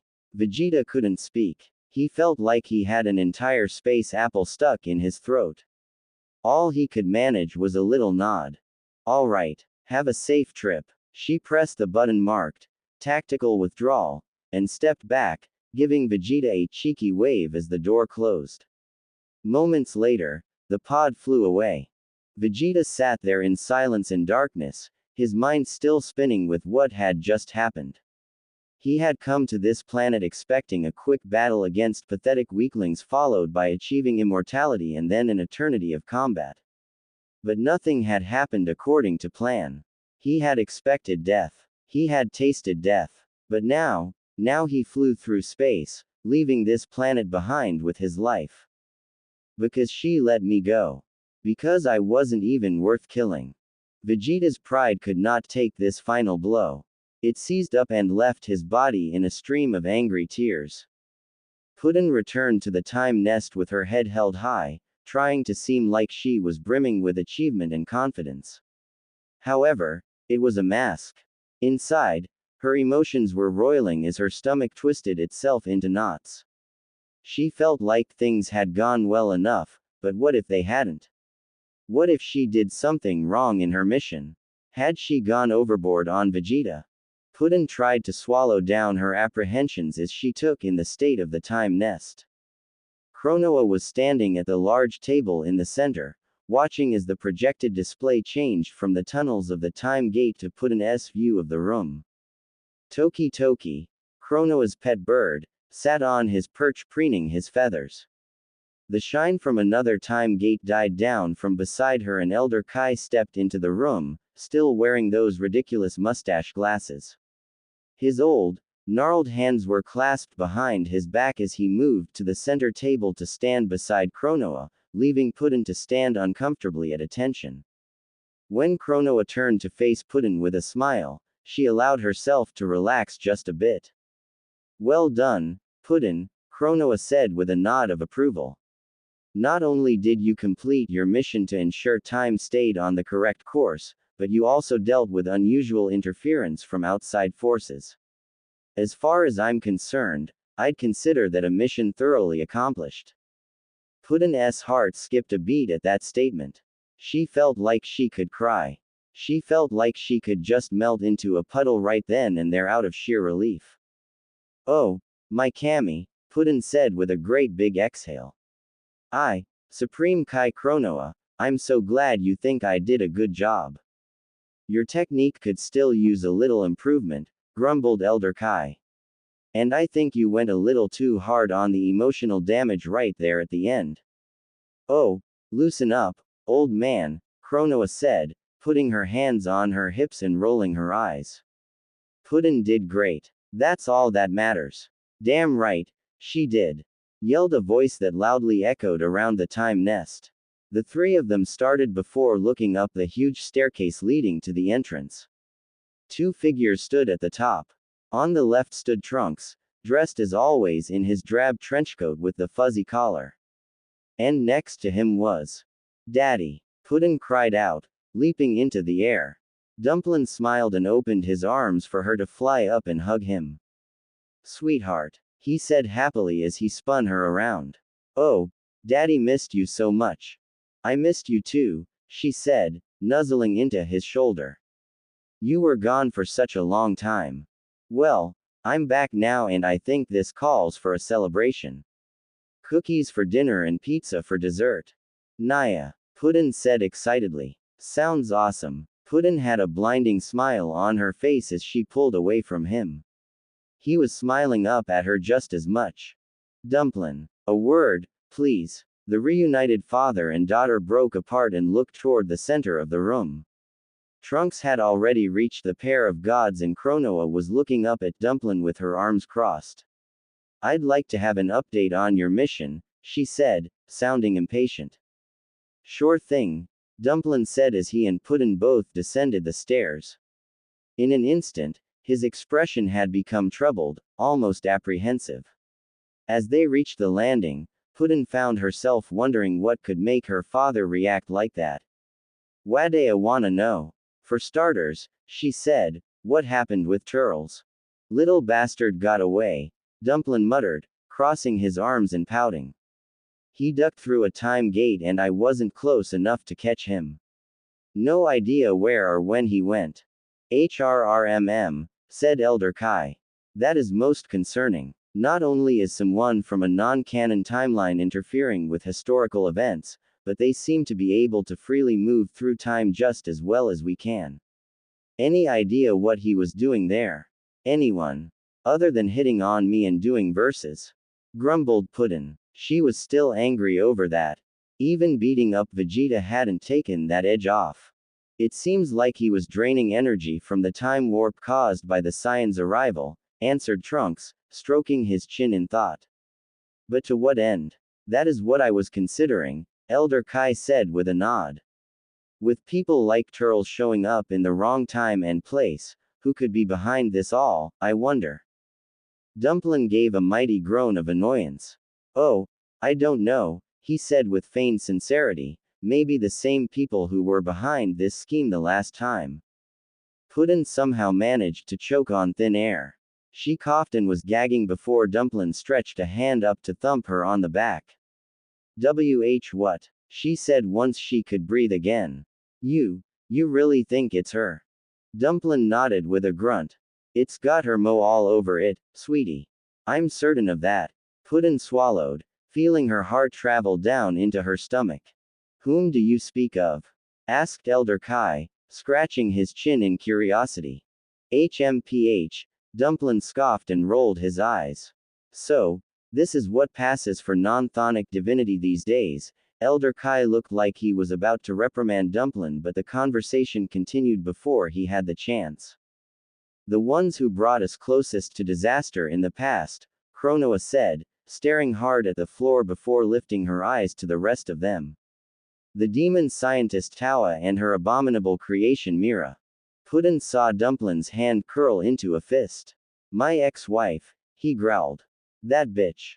That makes sense, Trunks said with a nod. She has advanced knowledge of time magic and she's just evil and heartless enough to make another play at ruining the timeline. He shook his head. She's even dumber than I thought if she thinks the same trick will work twice. Suddenly, Dumplin swung out to slap Trunks on the back of the head. The young man almost pitched forward from the force of the blow. Don't you dare talk about my wife like that, Dumplin roared. As Trunks winced and rubbed his head, muttering all the while, Chronoa glared at Dumplin with her arms crossed. Dumplin, she said in an annoyed voice, we talked about this. You need to pick a side and stick to it. Actually, if we're being pedantic, you were the one doing all the talking, Dumplin said. I just stood there and pretended to listen. The childlike god gave him an annoyed pout before returning to the topic at hand. Anyway, it stands to reason that Tawa and Mira are up to their old tricks again. We'll likely see a lot more of them in the future. Puddin suddenly felt like she might be sick. With one hand cradling her stomach, she timidly raised the other. Can I please be excused? Puddin asked. Yeah, let's both get out of here, said Dumplin, giving her a comforting smile and gently placing a hand on the small of her back.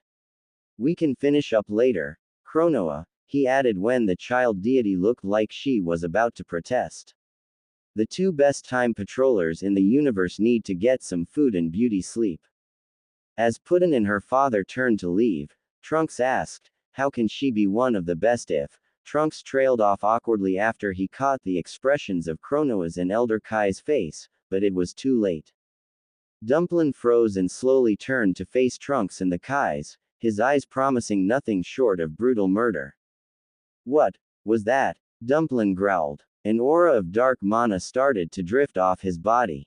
Chronoa and Elder Kai both shuddered. You heard Chronoa on the comms before, didn't you?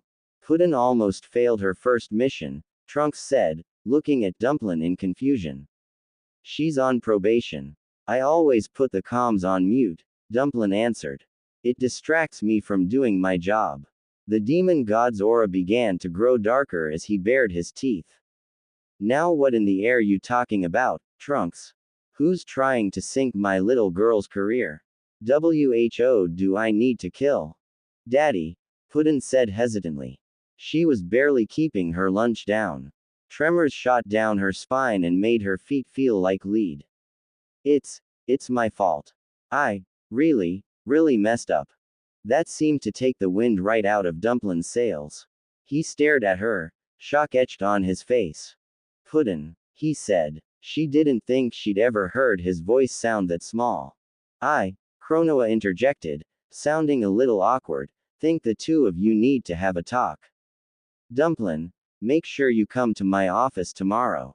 Dumplin gave no indication that he heard her as he and Puddin climbed the stairs and left the time nest. It was a long, quiet walk back to their home. The far future. A silent, mournful wind blew across the cracked and scorched earth, tiny clouds of dust being picked up before settling down again a few feet later. Recent deep cleaning. All pests removed. A few rays of light managed to squeeze through some gaps in the clouds to illuminate the shattered, crumbling buildings. Metal supports twisted out of shape from extreme heat and entire walls of brick and cement reduced to piles of debris. Lighting could be better. Truly, this was a desolate, pointless world. And yet, a bit of a fixer-upper, but it's a bargain at that price. Cooler closed his eyes and let out a long breath. Damn it, he was doing it again. Even though he barely ever spoke to his father, those endless lessons on sales pitches still echoed in his mind. By this point it had just become a habit to make one for every new planet he landed on. He crossed his arms and glared down at the ground, his tail flicking with irritation as he sat on the building rooftop with his feet hanging over the edge. How much longer did she expect them to wait? For a self-proclaimed demon mistress of time, she didn't seem to be particularly timely. The apocalyptic calm was abruptly shattered by a sudden explosion. Cooler languidly glanced up to see that a building in the distance had suddenly spouted a burning crater and was in the process of toppling to the ground. The crash echoed across the ruined city before finally reaching his ears. Cooler scoffed and scowled at the figure that so closely resembled the Saiyan he hated. Looks like the monkey is getting bored, he said dismissively. I heard that. Ice breath. Turles shouted from the ground. I'm surprised you can even hear anything over the chattering of your fleas. Fleas, you say? Surely, you are mistaken. We'll see what happens when Oh my god, will you just shut up already? Yelled Cooler. I am so sick of your rhymes that I almost wish I was dead so I didn't have to hear them. Turles gritted his teeth as he glared up at Cooler. Off to the side, the big Namekian known as Lord Slug just stood there holding up a wall. He'd been silent for hours, which is just the way Cooler preferred him. His singing was almost as grating as Turles' rhymes. The ugly monkey looked like he was about to start another angry soliloquy when all three of them heard the sound of someone clearing their throat. Cooler's irritation dissipated somewhat as he turned to the new arrival. She was a blue woman with pointed ears and a skin-tight red and black catsuit. She was leaning on a large staff as she looked them over with impassive eyes. Tawa, Cooler said as he pushed himself off the edge of the building and drifted gently to the ground.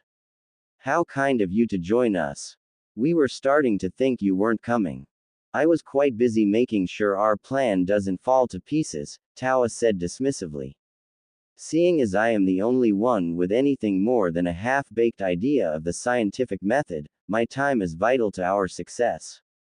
Cooler's eyes narrowed at the obvious insult. Once upon a time, he would have destroyed an entire continent over such an insult. Maybe a planet if he was in a particularly bad mood. But now, all he could do was stew in silence. He saw that Turles and Slug made much more obvious expressions of disapproval. He would show no such thoughts. He was above them.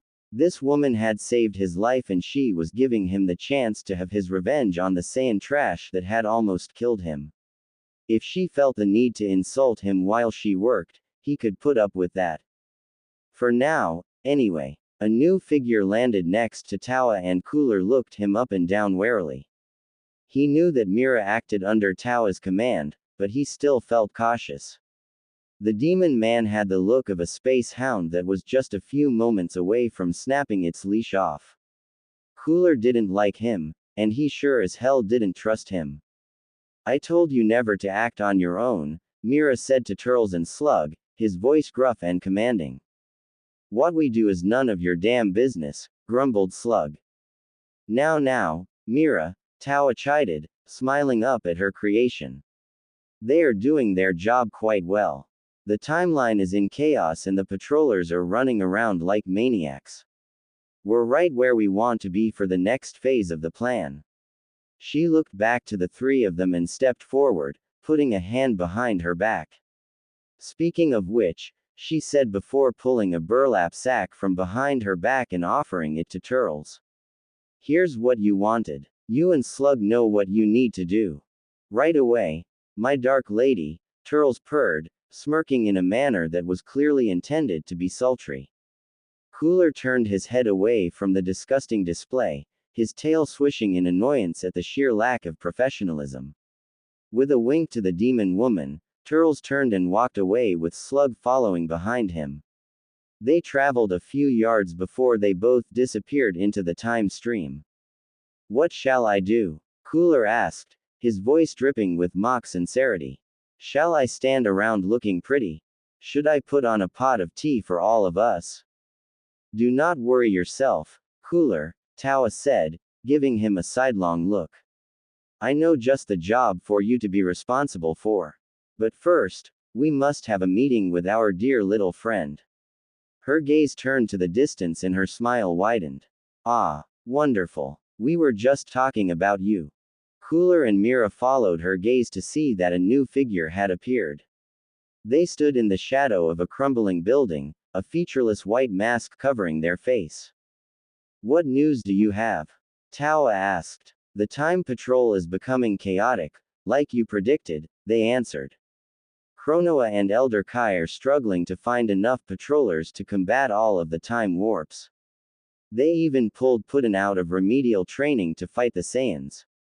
For a split second, Tawa had a look of disgust on her face before she smoothed it back into a neutral and haughty expression. And what of the bird? Your estimates were correct. Toki will be laying an egg soon. Good. Very good. I want you to inform me the moment it happens. That egg is vital for our plan to work. The figure was silent for a bit before they said, just as long as you hold up your end of the bargain, Tawa. I always pay my debts, Tawa said with a smile. Now go back to Conton City. Don't do anything that might draw undue attention to yourself. I'll contact you again soon. The figure nodded and turned away before vanishing from sight. Come, Mira, Cooler, said Tawa, rising into the air. Mira followed without a sound. Where are we going? Cooler asked, also taking off. To war, my dear Cooler. To war. Silence hung like a heavy shroud over the dining table. Puddin stared down at her mug of tea that could now be considered lukewarm at best. She took a sip of it in a feeble attempt to avoid speaking. She was punished for this by the taste of bitter and barely edible tea. She didn't know what else to say. She already felt like her guts had been filled with stones. Saying much else could very well kill her from shame. Well, said Dumplin from across the table, is that everything? She dared to take a quick peek at her father. His own mug of tea was forgotten off to the side and he had his hands folded on top of the table. His expression was, she wasn't sure what it was. Expectant. Worried. Puddin felt a squirming sensation in her throat and stared back down at her tea. Nope, she said, her voice pitifully small. That's it. I got my first mission and, she sighed. I ate it up. I'm sorry, Daddy. I let you down. Ah, don't worry about it, sweetheart. Puddin blinked and stared at Dumplin. Now he was just giving her a small, simple smile. I was thinking that it must have been some big mistake, but that's not something worth getting all weepy about. You're doing fine. Puddin stared at her father, not quite comprehending what he had just said. What? But I broke the rules. I almost caused an entire mission to fail. Dumplin waved away her argument. Sweetie, I break the rules on a daily basis. The reason they let it slide is that I'm the toughest guy here and they're all scared shitless of me. Now he grinned evilly at her. You just need to do the same. Strike the fear of you into these ers and they'll quickly learn to back the off. It may take some practice, but you'll get there. He gave her a thumbs up and a wink. After all, you've got part of me in you. There's no way you could lose. Puddin just couldn't stop staring at him. Her mind was spinning. He wasn't mad. He didn't even seem disappointed. What was she even supposed to do with this? How? She asked, ing her head to the side in confusion. What do I do? First things first, you deal with this whole probation thing, Dumplin said, rolling his eyes and giving the word air quotes. You shouldn't have even taken it in the first place. We only take the punishments we deserve, sweetie, and I sure as hell know you don't deserve to be punished because the other guy was a weakling. Puddin looked back down at her tea, mulling over her dad's words. Well, I think I get what you're saying, she said finally. When she looked back up, she gave him a lopsided smile. And I did totally nail that last mission, right? Hell yeah, you did. Dumplin yelled, slamming his palm on the table. Make sure everyone in this stupid little time cult really knows what a first-class badass looks like. He leaned forward and cupped a hand around his mouth before speaking in a stage whisper. It looks like me and you. Puddin giggled and nodded in agreement. She actually did feel better. Thanks, Daddy. I think I really needed to hear that. Dumplin smiled and patted her hand. Don't you worry, sweetie. You and I are both gonna be on the top of this pecking order before you know it. As Puddin's face brightened, a wave of fatigue suddenly settled on her shoulders. It was probably her exhaustion catching up with her now that the adrenaline surge of this conversation had finally ended. She yawned and stood up. It's been a long day, Daddy. I think I'm gonna go to bed early. All right, sweetie, said Dumplin. He flew up to give her a kiss on the cheek. Love you. Love you too. Good night. Puddin waved over her shoulder as she left the dining room and went to her bedroom. When she finally climbed under the covers, she closed her eyes and fell asleep with a smile on her face. Tomorrow would be a brand new day. A fine day to continue her winning streak. Puddin could hardly wait. Breath in, breath out, shoulders back, feet planted, arms straight, energy high. Okay, let's do this. Big bang attack. In response to her cry, energy coalesced in Puddin's palm to form a sphere, crackling with lightning. After it hung in the air for a fraction of a second, it shot forward like a cannonball, propelled by Puddin's will alone. It streaked across the sky until it finally made impact with a mountain far off in the distance. There was a moment of silence, like the world took a massive breath of anticipation. Then the explosion happened. Puddin was buffeted by shockwaves and her ears rang with the noise as the blast grew to encompass the entire horizon. After a moment of blinding light, the explosion faded, leaving a mushroom cloud of dust in its place. Puddin looked upon the destruction she had wrought and smiled in satisfaction. Absolutely pathetic. Puddin snarled as she wheeled around to face the Echo Fighter designed to mimic Vegeta. The hell is your problem? She demanded. Did you see that? You know what that mountain is? Destroyed. That's what. Wow. Echo Vegeta drawled, rolling his eyes. One whole mountain. How amazing. He scoffed and glared at Puddin. Their eyes were at about the same level, but his hair towered over her. I thought you came to me because you wanted to learn real power. You'll barely even crack a planet open if this shitshow is the best you can do. He scowled and pointed at the crater where the mountain had once been. Just look at it. The crater is totally lopsided. You can't even make a circle right. How in the hell do you think you're ever gonna be? Smack. The slap to the face nearly knocked Vegeta off his feet. He stumbled back a step, holding his cheek. His disbelieving eyes blinked rapidly, like his brain was struggling to come to terms with what had happened. How dare, he began, turning the full face of his Saiyan fury on Puddin. Whatever you have to say, said Puddin, her eyes sharp as daggers, I've already heard it. She took a single stomp closer to Vegeta, and the prince's foot moved back an inch. I've heard your whole spiel, Vegeta. The pride, the prejudice, the taunts, the gloats. She took another step, but then the music changed. Uncertainty, pain, frustration, and finally, with one more step, she stretched herself up to loom over him, her eyes shining like merciless lighting in a storm. The fear, she growled. The way you begged for your life, the way you whimpered for Nappa to save you, the way you practically wet yourself as I stood over your crushed and broken body and ripped your tail right off of you. The prince trembled as she glared down at him. I only needed to reach out and squeeze to make you dead, but I decided not to. Do you know why, Vegeta? Vegeta opened his mouth but only a little squeak came out. Answer me, you little bitch. Puddin roared. Vegeta quailed and opened his mouth to blurt out something. But then he froze. Puddin blinked and edged her head. Vegeta, she asked. Vegeta, settling her body down to her normal height, she waved her hand in front of the Echo's face. Nothing. You know, Puddin, said a voice from behind her, it still counts as damaging time patrol property even when that damage is emotional. Puddin swallowed. In hindsight, she should have known this moment would come sooner or later. That didn't mean she actually felt ready for it, though. But regardless, she remembered what her daddy had said and squared her shoulders, raising up a wall of pure take no shit. Whatever was said, Puddin couldn't let herself be moved. After one more bracing breath, she turned around. Standing just inside a newly created time gate, Master Punosa had one hand on her hip and held a remote in the other.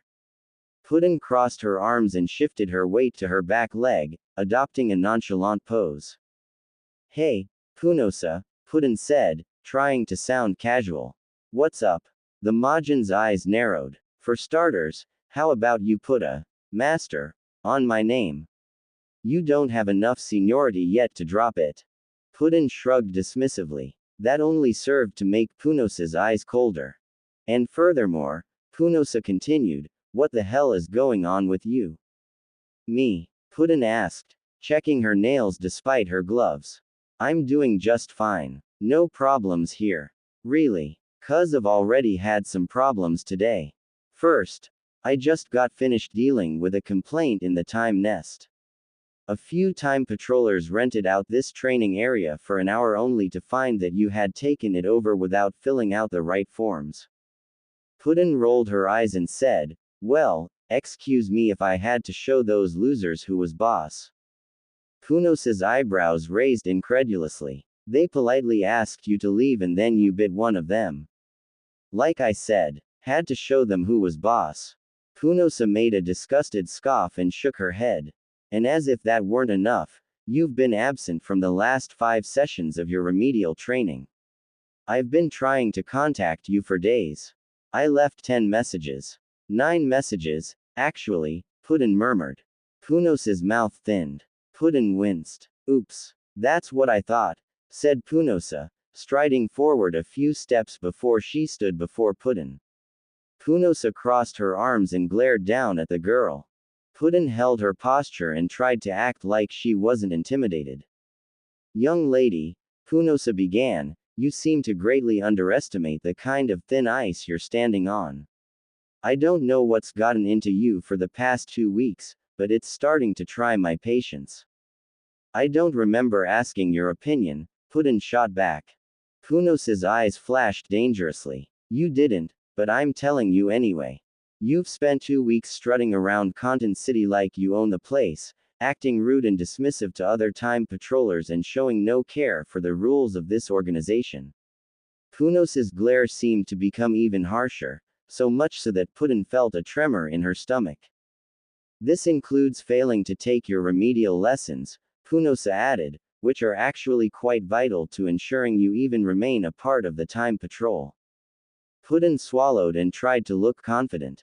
There's no way the time patrol would do anything like that, she said, wincing internally as she stammered. They're too scared of me to even think of kicking me out. You need me. For a moment, Punosa only blinked silently at her.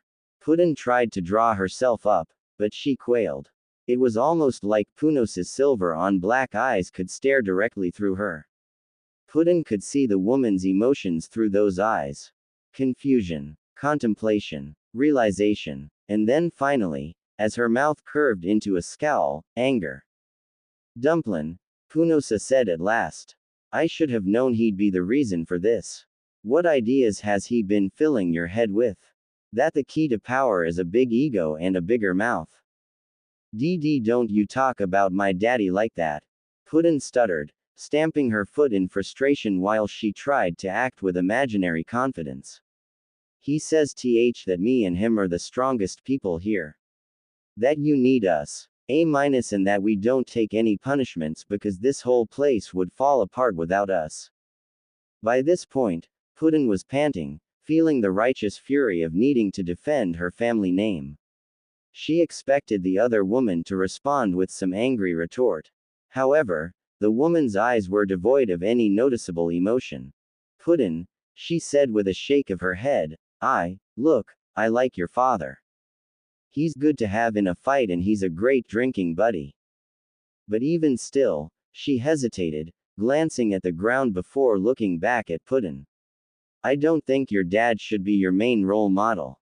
He thinks he can do anything he wants because he's strong, but sooner or later that ego of his is going to get him in the kind of trouble he can't blast his way out of. I know you're a good kid, Puddin, and that you're gonna go far, but I just always hoped you'd end up a better person than him. Puddin felt a fire burst in her stomach. Shut up, she yelled at Punosa. You don't know anything. There's no such thing as being better than my daddy. You're just jealous.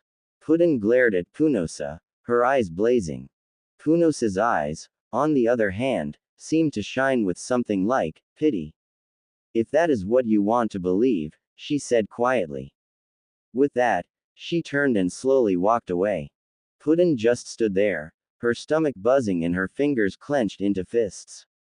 She was angry. She was insulted. She was sad that one of her favorite people in the world had looked at her like that. Several hours later, Punosa stood in front of Liran's place, trying to gather up the nerve to walk inside. She stared hard at the front door, almost as if she were committing every crack, grain, and fleck of paint to memory. She shifted uncomfortably, scuffing the toe of her sandal through the desert sand. She knew what she needed to do. She knew she needed to open the door, talk to him, and hope that he could agree with her. They were still friends, surely. Well, perhaps just enough friends that he would hear her out. He might hear her out. She sighed. Punosa didn't want this to turn into a fight. Certainly not helping anybody by standing out here, she muttered. Finally, she strode forward and opened the door. As she stood there in the entryway, Punosa couldn't stop herself from thinking about the last time she had been in this bar. The paltry Christmas lights had long since been removed and the jukebox was playing rock and roll instead of jazzy Christmas tunes. A few other people were now nursing their own drinks, not to mention the exact same Namekian bartender standing behind the bar. He could be polishing the very same glass from that Christmas night, for all she knew. Dumplin had claimed his favorite stool at the bar. No one sat near him. No one stood near him. No one seemed to look or even breathe in his direction. Punosa didn't blame them. She could feel the anger rolling off him like waves of sheer around and find out. A tall glass of beer was clutched in his hands and he took a sip from it. He's hitting the beer instead of the liquor. That's at least a little promising. Punosa crossed the room and took a seat at the bar next to Dumplin, signaling to the bartender for a drink. Dumplin shot her a look before turning his attention back to his glass. What do you want, Punosa? He said, annoyed that his isolation had been broken. I wanted to check up on you, she said, trying to keep her tone light and neutral. I heard you just got back from a mission. You've been gone for almost a week. And all to show for it, he said, draining the last of his glass and thumping it twice on the bar top. The bartender slid 2 glasses of beer down the bar, almost like he was unwilling to get closer. Punosa took only a sip while Dumplin sucked down a big gulp.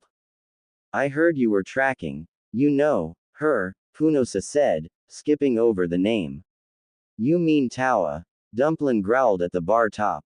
Yeah, for all the good it did us. She always knows we're coming and, whenever she is, she's gone by the time we get there. He grunted into his drinks. I bet it's some up by Trunks. Dumplin settled into silence, so Punosa took in a quiet breath, now ready to get started. How's Puddin' doing? Dumplin tensed up and gave Punosa a side eye. She's fine, he said. Better than fine. She's great. I see, Punosa said, still trying to keep her answers neutral. Well, I can't help but think that all of this stuff with Tawa must be hard for her. Hard for both of you. Dumplin made a noncommittal grunt, but he didn't tell her off, so Punosa took that as leave to keep going. And seeing as you'll be on long-term missions for as long as Tawa is out there in the wild, maybe it would be good for Puddin to find someone to talk to about it. Dumplin's glass froze on its way to his lips and he slowly turned to look at her. She talks plenty, he said, his voice low. I mean, Punosa said, that this could be a very stressful time for her, considering the pressure of her missions and the fact that Tawa is causing mayhem out there. I feel it might be better for her, and for you as well, if she had somewhere else to stay while this crisis is going on. Oh, let me take a wild guess where you think she should stay, Dumplin said, his voice dripping with sarcasm. Punosa met his gaze. If she stayed with me, she'd be with someone she trusted. She wouldn't have to live in that empty house when you're away on missions, and you can stop by to visit. I'm just gonna stop you right there, Dumplin said, holding up a finger. He was seething now. Whatever stress or pressure you think Puddin is under does not matter. She's just fine. Dumplin, Punosa said slowly, trying to keep the agitation out of her voice. Puddin is not your problem, Dumplin snapped, slamming his glass on the bar top. Everyone in the bar went still. Punosa closed her eyes and took a breath. She really didn't want this to turn into a fight. Dumplin, she said slowly. I'm only saying this because I care about her. I want her to be happy and healthy. I know you think your way of parenting is the best way, but she needs. The only thing she needs is a crash course in being a demon god, he interrupted. She spent all that time learning all your shitty patrol lessons, and what did that get her? Nothing. I'm trying to teach her how to do this job the right way and undo everything you ed up with her. Me, said Punosa, her eyes going wide. Yes, you. Don't think I don't see what you're doing, Punosa. I saw all the times you took her aside for some bleeding heart, time ethics, class. I saw you passing her carrots and lunch boxes while she was at school. I still remember all those damn times you begged to take her on some stupid training trip, expecting me to believe something like that was standard. Well, I've had it up to here with it. He waved his free hand above his head to illustrate the point. Puddin is my daughter, not yours. Mine. And I will not have you undermine my authority. This isn't about you, idiot. Have you taken a second to just look at her, Dumplin? She asked, her heart beating in her ears. She was coming to school with a lunch box filled with candy. I needed to make sure she had a healthy diet. And all those, shitty patrol lessons she took. She worked herself to the bone because she's terrified of not living up to your legacy. For Beerus's sake, Dumplin, when was the last time you took an interest in what your daughter did in her off hours? What Puddin does on her own is not my. It should be. Now Punosa was the one to interrupt. I found out yesterday she's having casual threesomes with Cupcake and Tano. For sake, Dumplin.